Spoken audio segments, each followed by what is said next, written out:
We begin with the news that one man is in custody and two others on the run following a robbery at the Oxford Road branch of Scotiabank this morning.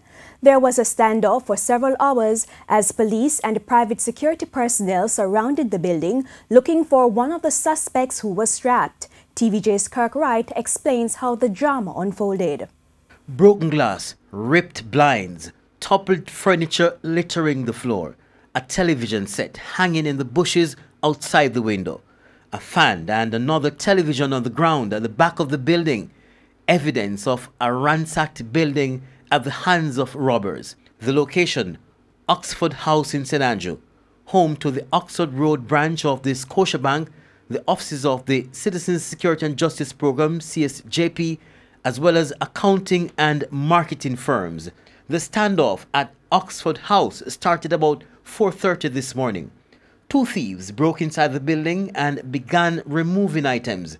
Their activities triggered the alarm and a response from the bank's security company. The armed response team later saw two men, one on the wall who jumped and escaped. Sources tell TVJ News that a white car parked on Kensington Crescent is believed to be the getaway car. It sped off when the police arrived. The other man, on seeing the security team, ran back inside the building. With the three-story building surrounded, there was no escape.